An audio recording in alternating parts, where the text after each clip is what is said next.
Yeah, and so again, Amy Daniels, Director of Buildings and Grounds for Franklin Public Schools. I'm actually honored to be able to present with Jim on DataWrangler. And really just those energy management pieces. It's just some really good software that's helped our district. And again, we brought Zach, who introduced himself along. I'm Zach Guzlecki. I'm the head custodian at Wrangler Elementary. And yeah, I'm honored to be a part of this trio right here. It's really fun. And again, just like Jim had said, really Zach is coming from the perspective of being like the end user. And data shows, we always are looking at data, right? DataWrangler data shows he's one of the top users in our district. So that's it. All right. Yeah, so just a little bit about DataWrangler. We actually started a business in Madison, Wisconsin, and we were focused on industrial users in the state of Wisconsin. So big steel, big water, big dairy, and they have very high electric bills. Unfortunately, Wisconsin has very high electric rates because of the monopoly in the state. Back in 2021, actually just down the street here in Random Lake School District, one of our industrial customers sat on the school board and recommended to Random Lake, hey, you should try this out, it might work in your school. And Random Lake called us up and they said, hey, do you work with school districts? And we said no. But they said, well, one of our board members said we should try this, so we said, okay, we'll try it out. When we did that, the very first thing we saw was, hey, school districts are being billed for power the same way as big steel, big dairy, wastewater. You have very high demand charges, which we're going to talk about today. And so we thought, okay, maybe we can help schools. And I guess based on the results here in the first 3 years of working with schools, now we have over 70 Wisconsin public school districts using the program. We have multiple programs. We also developed two products in addition to savings mechanisms, but also budget mechanisms for food service allocation that we took through DPI. We'll talk about that today. And also third-party facility usage, which I know a lot of facility directors, can be a big ask when you have third parties coming into your buildings, and also can be a large cost. So we also took that through DPI for Fund 80 allocations and for facility rental fees. So we'll talk about that today as well. All right, I'm going to turn this over to Andy. Yeah, so you can see here just some basic data that we collect outside of DataWrangler. So when I joined Franklin Public Schools, one of the first things I did was to start tracking utility data because they had not been doing that at that point. So I took 2022 and made that my benchmark year. Took 2 years worth of utility bills and put that in a spreadsheet and started tracking things. We were very successful because of the team that we have by just changing some behaviors, right? This was not like earth-breaking things that we were doing, but we just weren't doing those at that time. But as you can see, in 2022, which was right around the time that I joined, we were consuming over $7 million kWh per year, okay? With just some minor changes, and Zach can maybe talk about that a little bit, but just with some basic behavioral changes, we were able to reduce in 2 years down to 6 million. So we reduced our electrical consumption by 1 million kWh. Now DataWrangler does get some credit in there because we did pick up DataWrangler in the 2024 calendar year, and we can talk about that later. But it's really just started with some of the behavior changes. So Zach, what were some of those things that we did in the district? A big one is going to be the way that we intertwine this with our BAS system or our building automation system, and kind of seeing where we have peak usage in our units, whether it's rooftop or air handlers. We can kind of see if we're turning on all of our units at the same time. We're going to have a higher peak at a certain time. So now we can kind of stagger those times and warning for that. And then we can also look at it from a lighting standpoint in our hallways where we're starting our daily routine by turning on all the lights, which is a typical behavior for most custodians. We'll use those lights in the occupied areas, but then like in my building, our lower level is used by our kids club. Our upper level is not really used by anybody until 30-45 minutes after I arrive. So I'll turn those lights on at a later time, or when more people start entering the building. So just behaviors, and also getting the buy-in from the staff, right? Now staff are coming into our buildings, and lights are emergency lights, you can turn the lights on in the classroom, but people can navigate the buildings safely with not all the lights on, right? So if I just look at our 2022 to 23 data, we reduced it by almost half a million kilowatts. That's all of those behavior changes. That turns out to real dollars. And then again, once we started folding in DataWrangler, it was just as successful. But again, I'm just gonna touch on that one more time. HVAC being fine-tuned, micromanaging our HVAC system to our activity schedule. You know, one day we might have something going on until 10 o'clock at night. The next night we might be done at 5 o'clock at night. A lot of times we see districts running their HVAC schedules 10 o'clock at night every single day of the week because it's just easy to set it and forget it. We're micromanaging that, and we're actually using our work order processing system to make sure that that's happening. Or we have a blanket schedule for. The lighting update, right? We weren't LED fully in our district. We still aren't. We're working through that. But just those LED projects and mechanical updates really supported those measures as well. But when Jim and I were putting this presentation together, we were always, looking at this data like, how did we reduce by $1 million, if you can see that, but we're still seeing an increase in our costs, right? Well, some of the things that Zach and I talk about, because Zach actually tracks a lot of this data for me now. You can't control what your utility provider is going to charge you, right? They just dictate that. We're supposed to have some coverage from the Wisconsin Public Service Commission, but they've been doing nothing but rubber stamping every request to increase rates, right? So we can't control that. So in like these situations, while we can celebrate, we're kind of keeping it stagnant, right? Those costs. We're going to start moving forward and share with our board like that cost avoidance. Because while it shows our increase went up from 22 to 24, 22 being my benchmark year, I can show cost avoidance now, which is our next step. So, because if we didn't do anything, and we still had 7 million KW that we were putting out, times that by maybe an extra 7 cents per kilowatt hour that we've seen in the last couple of years, obviously we saved all those dollars. So. Yeah, and I wanted Andy to kind of go through the back history because it's like, hey, I got to the district, we did a lot of energy projects, improvements, behaviors, HVAC optimization, everything else. And, they dropped 1 million kilowatt hours, but they still end up paying 40,000 more. In fact, when they dropped it here, they went up 100,000 in electricity costs. And I know John had the same thing when we first met. You're like, I don't get it. I keep improving my energy efficiency. I keep reducing my building efficiency keeps improving, and yet my bills keep going up. Why? I don't get it. And it's because utilities are changing how they're billing. So it used to be utilities would bill for the energy you consume, right, under the curve here. And so, my father actually used to work for Wisconsin Power Light and Alliant, and the energy consumption on electric bills 20 years ago was 90% or more of the bill was the energy consumed. Well, because of changes at the Public Service Commission, because of politics, because of Extra fees. economics, other things, utilities have been steadily putting more and more of their bill charge into the highest demand peak of the month and the highest demand peak of the year. And so what used to be kind of not a throwaway, but say 5 or 10% of the electric bill was from your peak.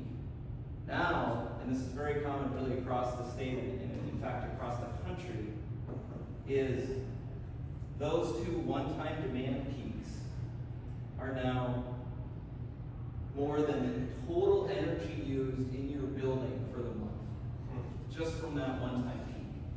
So this is kind of the missing piece where you've got Andy and Zach and John and Kent, and they're all improving their buildings, and yet the bills keep going up, and the school board's like, guys, why aren't you improving things? So like, we are improving everything. Like, what do we have to do?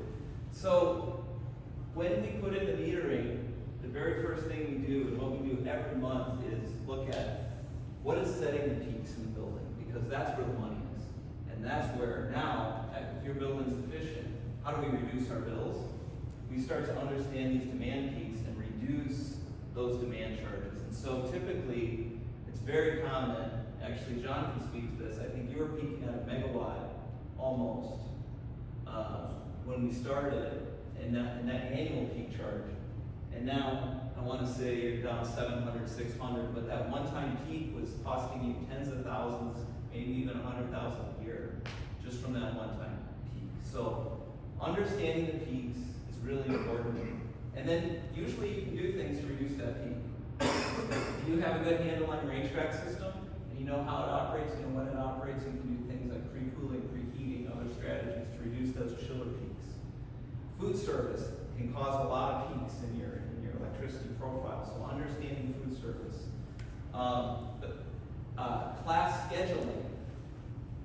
When do you set your peak out of school?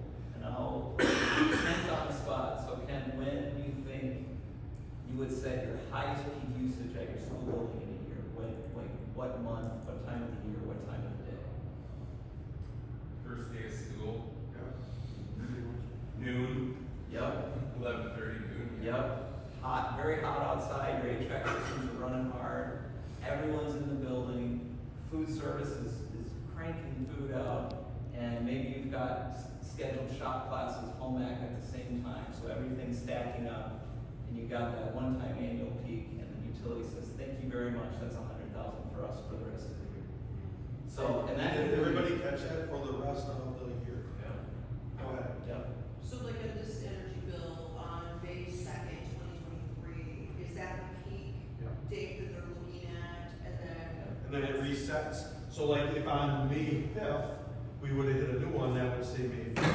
Now let's just say we went through all the way to May 2nd of 2024 and it was under, then it would take the next highest that it saw and then start there. Yeah, so. So you're stuck in that for a year. For We Energies, and this is fairly common, Alliant has similar rate structures, Excel similar rate structures. They break demand into two pieces.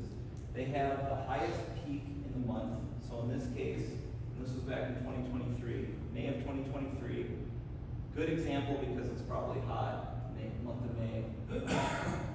775 kW, 10:45 a.m. So probably kitchen was getting food all ready for the kids, right?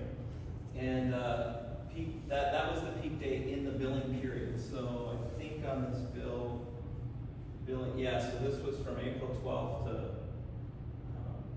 May 11th, and so you can see on May 2nd is when their monthly peak was measured. Okay, and that's charged. We Energies, this is back in 2023, is $18 per kilowatt. Now this is over $20 a kilowatt for We Energies. So thank you very much. And then the customer demand. That's the one that you were referring to. Yeah. This is your highest peak in the last 12 months. And this will stay on your bill for 12 months unless you set a higher peak, and then they'll say, no, now you have a new higher peak, now you have a new higher peak. So you can see this was almost a year ago from May. So this is July 13th, 2022. Again, similar time. Middle of the day, maybe they have some food service for summer school in this case too, at 825 kW at $3 a kilowatt. So it's $2,500. That's going to stay on your bill for the next 12 months at least. And so they're kind of getting you on the way in and the way out, right? And so this is very common. And what utilities are doing is they're saying, well, we're not increasing rates. And what they're talking about politically is we're not increasing our rates on energy.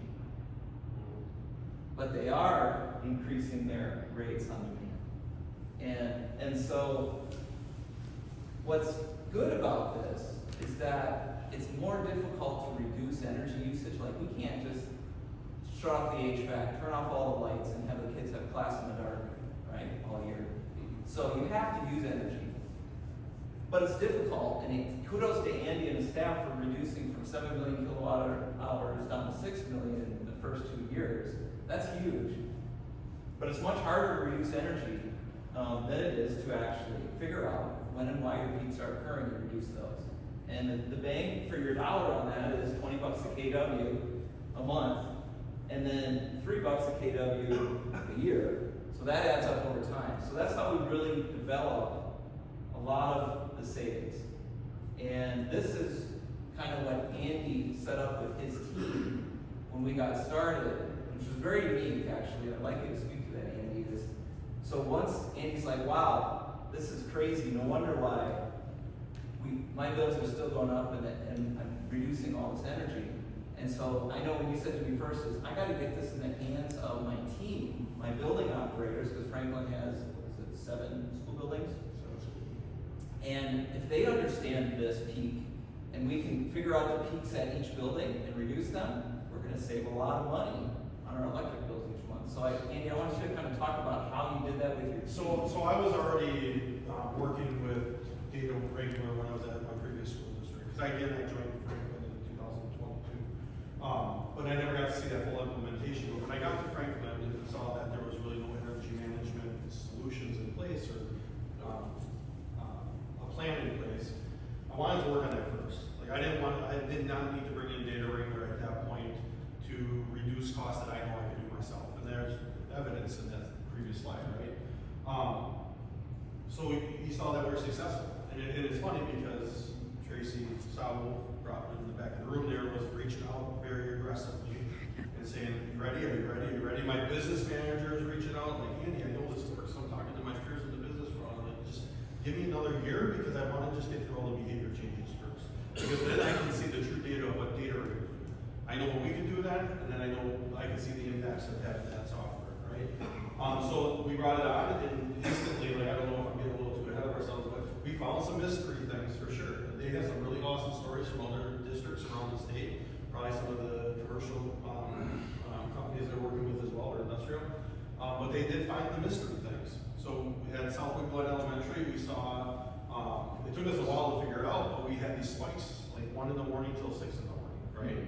Like our schedule's off, right? But what was happening was one of our units was coming on because of unoccupied set points, so it was seeing that getting low or getting high, too far out of my range for my unoccupied set point. But then it was interlocked to like 6 exhaust fans that did not need to be interlocked on that system. So it took a while. I think we're actually still working through that with our control company. But if we can get the control straightened out and get those units off that unit, that's saving us energy. And then we had another situation at another elementary school that at least we were able to recognize it, but that was not a modern control system, which then became updated over the summer. Just updating that control system took care of that one, but we at least understood where our electrical usage was using, especially overnight when there's nobody in the building at all, right? Plus, and this is the next phase that I'm going to be working into. Now I have DataWrangler on my phone. I now have notifications on my desktop computer when we see we're getting close to that peak demand. So while I'm not there yet, my next phase is to figure out how I can shed some loads during the school day when we're peaking out because of air conditioning this time of year, a day like today. When all the lights are on, maybe chargers are being used for portable devices, kitchen's going. It's like, what can we do in that moment? Which I'll work directly with the representative that's assigned to me to figure out how we can tackle those things. So now again, I have my benchmark data before DataWrangler, I have it now after DataWrangler, and we can continue to see what we're doing and celebrate some of the things that DataWrangler is doing for us. Yeah, this is kind of one example. This is, you can see savings. This is about a $15,000 electric bill, so that school after a year is saving, actually, I think, Scott, this might be one of your schools. Not sure, right? But saving about 5,000 months, so about 30% on their bill, just from identifying energy waste and from reducing peaking. And so you can kind of see, there was, as Andy mentioned, overnight, a lot of cycling going on at that building. We were able to clean that up. We were able to narrow the envelope of the building. We were able to reduce that peak demand time. We can see that's noon or just afternoon, middle of the day, very classic peaking time for a school. And then being able to have more control of different sectionals as the building winds down. And again, eliminating energy waste overnight. So with all that kind of, in terms of savings, the data can really provide that. And one of the unique things about our software, and actually I would like Zach to talk about it because there's other products out there, that especially in the industrial space, that are very complicated to use. In our system, what we do is we actually will load in the rate structure from the utility for that building. So we'll load in like the We Energy's tariff into the software, and And so, you know, Zach and his team, for example, at your building, you can see the profile, and it's nice to see a profile, but Zach can also see the dollars and the cents of how that profile is costing the building. So awareness of the electric bill and how it actually overlays with the data is kind of our claim to fame, especially as demand charges are such a large part of your bills. So it's easy to navigate too, so there isn't a lot to it here. You have a drop-down menu, and then you have another drop-down menu for your peaks, your average, your cost, so you can kind of merge all of your charts together, and you can see where maybe during this week span or this month span, there may have been a change in your energy consumption. It's not a, I don't know, there's not a lot of frills, it makes it very simple. What he's saying is if he can do it, anybody can. I just wanna point out this. So when I talk about like behavior changes that I made within our district, I was only able to do that in like this window and maybe this window here. So like before school for about a couple hours and after school for a couple hours, and that's lights and building on our HVAC. The stuff outside of those, like this, that band in the middle of the day where like food services and everything is functioning, and those overnight hours, I wouldn't have anything to go off of. I would literally have to have somebody stage in the kitchen or after hours listening and seeing that things are going on, right? Even our building automation system didn't trigger the fact that we had 6 exhaust fans coming on in the middle of the night, right? We just never would have saw that. So now we actually have equipment that gives us the data, and it shows us when these ons and offs are, but then I don't even have the time to dissect that. Zach does that, a lot of our other custodians are dissecting the data, but the rep that on the side, he not only comes in and like points out, he's got a long list when he comes in and say, I'm seeing this and this and this, do you know anything about that? No, let's ask him questions. If I can't talk to food service, he'll talk to food service, right? But then we can start reducing things. Yeah, so we not only provide the data portion and the tools directly to the school, because a lot of software vendors say, here, have the software, no, use it, figure it out, it's on you, right? We meet with, the facilities team each month and go through and we look at the peaks and we look and we show the opportunities, and that's usually when the magic happens, because like, for example, Zach's meeting's like, oh, I know what that is, that's this, and all of a sudden, light bulb goes on, and you're like, oh, we can make a change to that, and they're saving. We want our customers to use the data, not just get the data. And so we're all about the service piece as well, and making sure, customers are getting value out of the data they have. John, were you saying? No, it's just, well, and then also you look at right, that spike, what, 9 a.m.? Yep. That's That's a chiller spike. It is. So, part of it's like understanding how long between with your VFDs and how long does it take for your chiller to actually kick on and when does it spike? Because like it might be scheduled to turn on at 8:30, but it probably doesn't spike till 9:30. Yeah, So it's just like you really gotta be cautious of that at the beginning of the days, but then Yes. when you can identify how much each unit uses, what is your chiller spike of how much it's gonna skip, because it will jump dramatically. And in this example, this is actually really strategic. So the chillers are brought on, this is 9 a.m. Chiller's down by 9 a.m. That is when the utility starts measuring, but the energies, they're after 9 a.m. is when they start measuring for the month. So you've got the building pre-cooled before they're looking for the monthly peak, and now your chiller's down, so it's out of the way, and it's not going to set a peak for you. So that can be big dollar savings. You've seen it's $20 per kW. Chillers are often 200, 300 kW when they're running full bore. So that's a big savings. And this is where that's just another thing that we're working on in our district, is to figure out how we can subcool our buildings overnight into those morning hours before we get to that peak area, which is, some areas might be 8 a.m. to 8 p.m., some are 9 a.m. to 9 p.m. But how can we subcool? I'm a little bit of a doubting Thomas, because I know districts doing that, but I also hear them doing that during times of the year where there's high humidity levels. I'm like, what are you doing to your buildings by bringing in all that humidity overnight, right? So we have it kind of written down, and both myself and our HVAC tech, and we're going to use that as kind of our case study or guinea pig, if you will, to test that out. Like, what conditions do we feel we can subcool at night? Humidity levels at X, temperatures at X. When does it get to that point? When does it get above those points?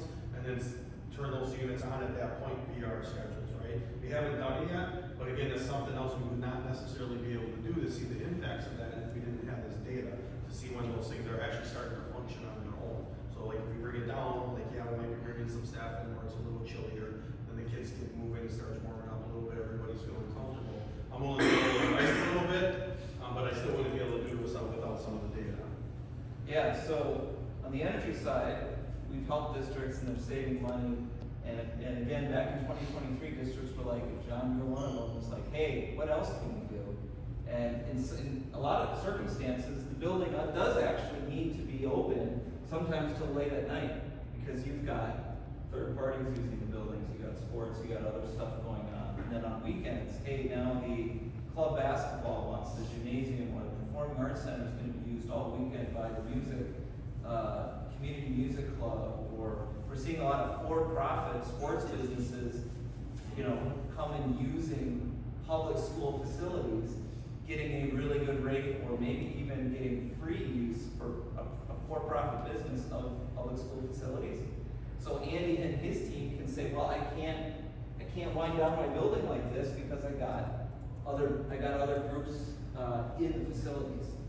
So at that point, we said, okay, well, you guys are doing your jobs, but for the business managers in the room, what else can we do to, you know, for these costs? And that's when we really started to dig into, okay, if we can identify electricity and utility costs associated with food service accurately and with third parties using the building, there's opportunities for business offices to move funds around that effectively preserve that money in the general fund.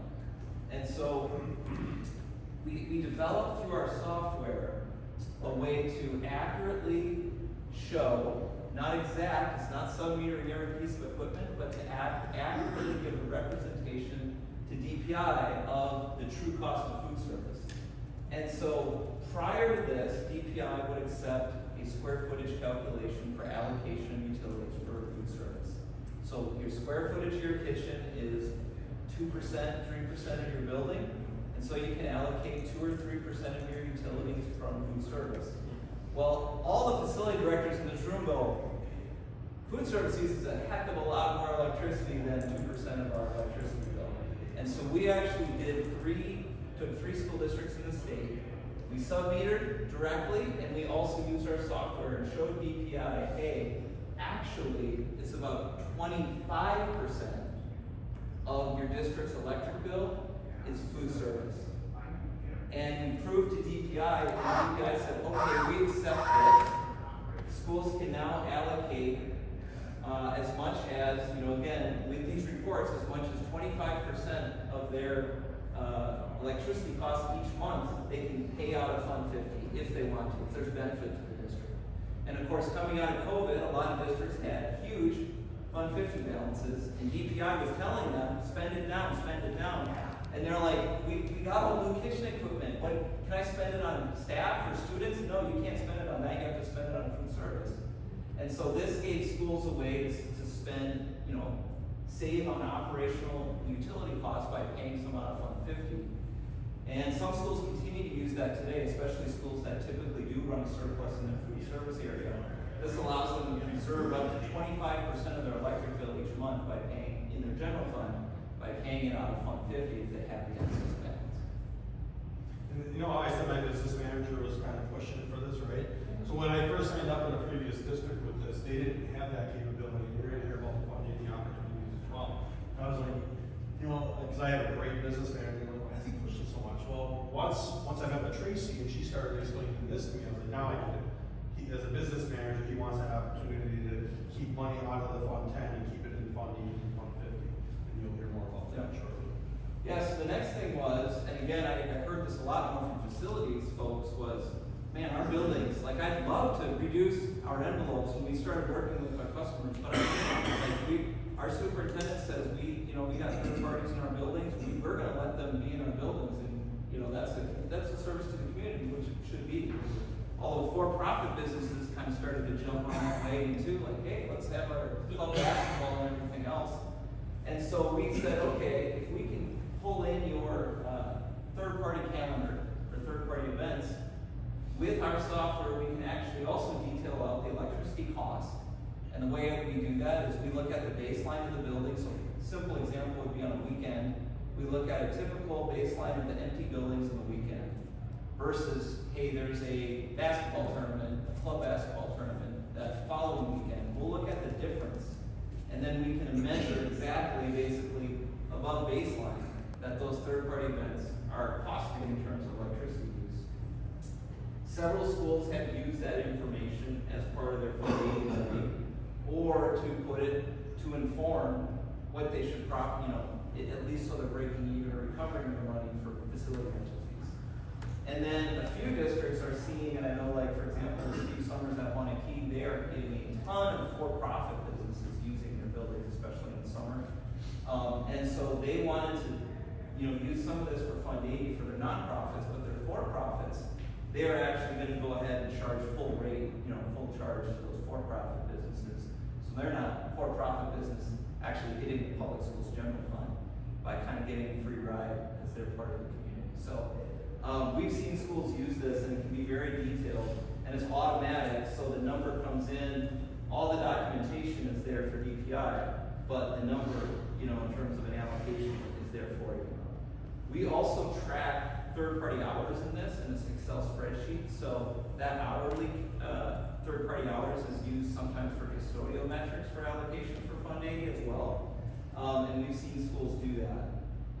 So when we look at overall, you heard about how Andy and his team are using the energy piece of this to reduce their peaks, save money directly on their electric bill. We typically see 15% electric bill savings just by using the data, reducing your peaks, finding energy waste, removing it. That's not project oriented, just using the information with the existing equipment that you have.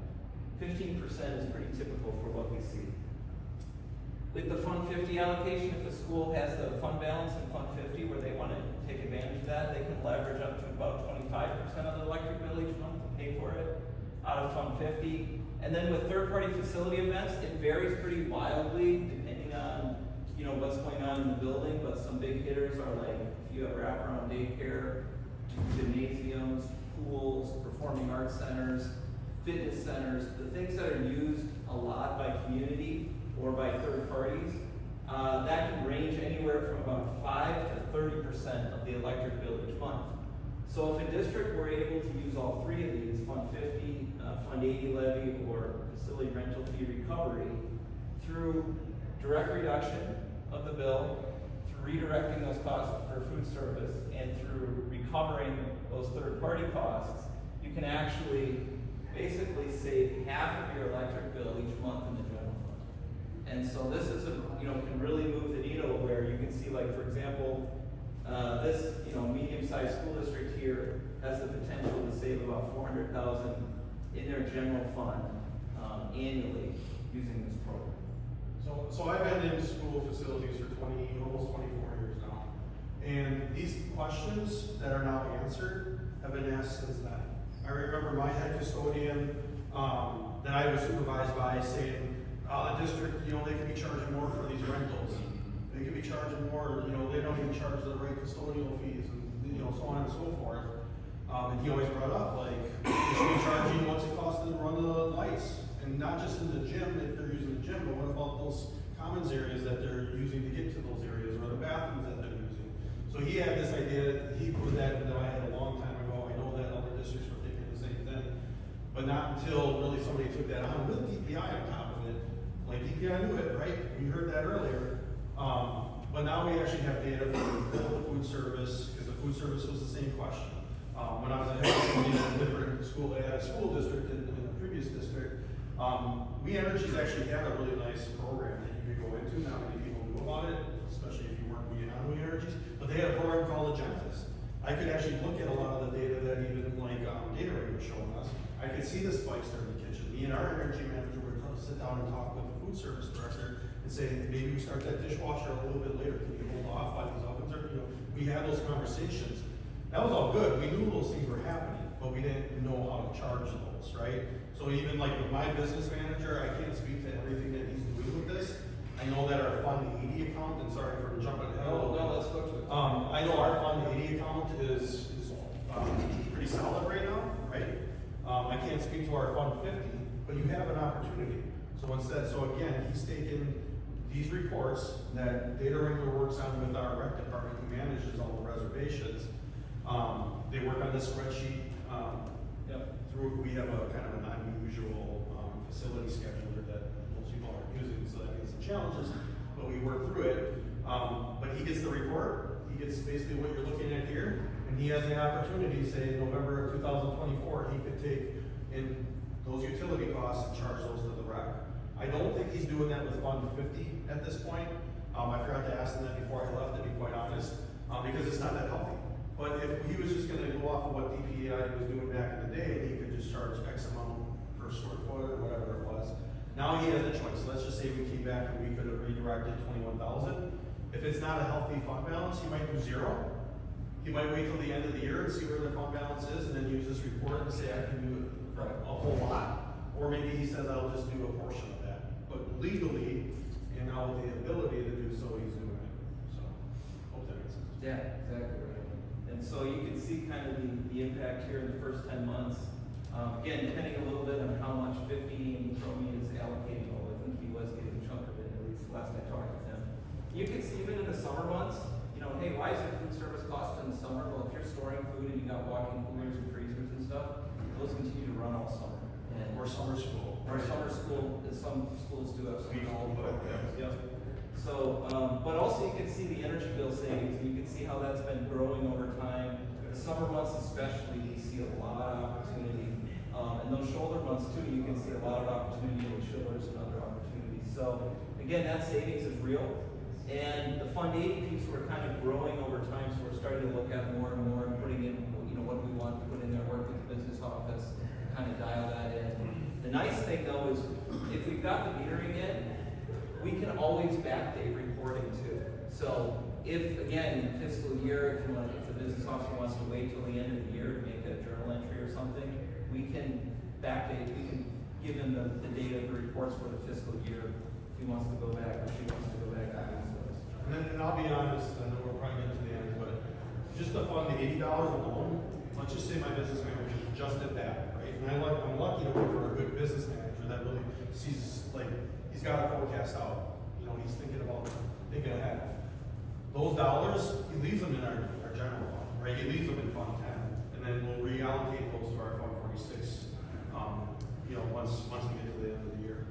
So he's reusing those dollars, instead of just saying, we're not gonna levy for those, or we're gonna reduce the budget, we're trying to maintain our budget at a certain level, and then those monies go into Fund 46 to be used towards Fund 46 projects. Yeah, so I'm sure one of the questions you have is, well, what does DataWrangler cost, right? So it's all great, but what does DataWrangler cost? In general, what I would say is typically a school district will take home 70 to 90% of that savings number we showed. It's very typical, and now, because we're getting so much traction, it's working for school districts in the state, Focus on Energy is also stepping up. And so we enrolled about 25 school districts in this utility bill verified savings program. What that is Focus is asking that, this is the program, apply analytics software for energy reduction, utilize real-time energy monitoring device, and have monthly meetings with the energy provider. Well, that's exactly what we do. And so Focus's program says, hey, if you improve your energy efficiency in your school buildings, we will give you a cash incentive at the end of the year. And the way we'll do that comparison is an Energy Star portfolio manager. In our software, we've developed a way to automatically import and get this data done for you, so your team doesn't have to spend time doing it. You can if you want, but we can do it for you. It sucks. And so It sucks. it is a pain in the butt. We just finished it. It sucks. But we can do this for you, and then those incentives that come back to the district, what we've seen is that incentive from Focus basically pays for our fees. So now schools are taking home pretty much 100% of that savings because Focus has stepped up with this program.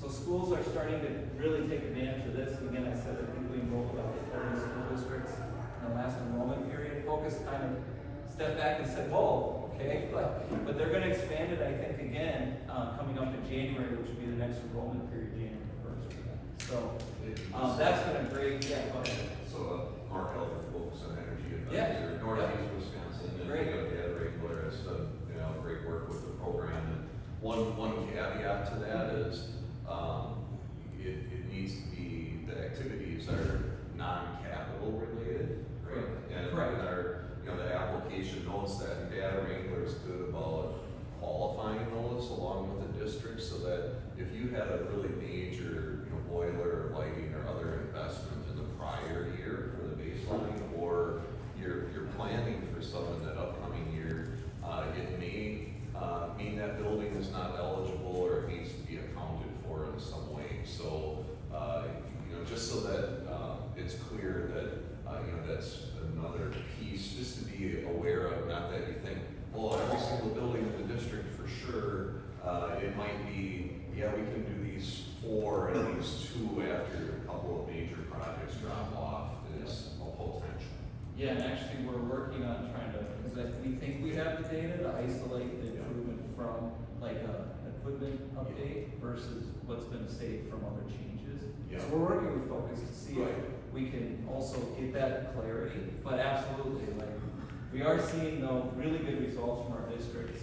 In fact, Sauk Prairie, and Wauwatosa just got checks, and those checks were in the $8,000 to $10,000 range annually for the improvement they made, and again, easily covered our monthly fee costs. Another key thing about the install, we install basically 1 meter per building right behind the utility meter. It's a one-time installation cost of roughly $10,000 per building.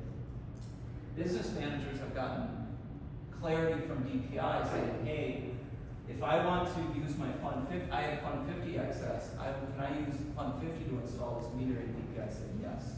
So you can use Fund 50, you can also use, as you said, Fund 40s, if you've got leftover from capital projects, you can use that to install the metering.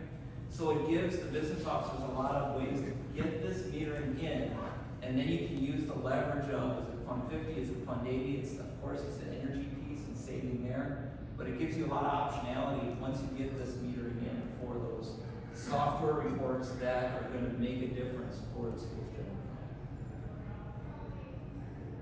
fund. All right, so just a little more on incentives. So if your district is in WPPI, and for those of you who don't know, Wisconsin Public Power Inc., they oversee about 60 municipal utilities in the state. They are giving $10,000 cash incentive for installation, so basically they're covering the install of the building for school districts right now, which is great. Focus, as I said, has been the utility bill verified savings program on improvements, and then some local utilities are also starting to match that rebate. So Cedarburg Municipal Light and Power is now going to match up to $4,000 on their Focus incentive that the school gets. So there's more and more of these incentives stacking on, again, just making the return on investment look better and better for school districts. So one final thing, because I see we're almost out of time. Electric typically accounts for about 70% of utility costs for a school district. Gas is usually 20%, and water is about 10%.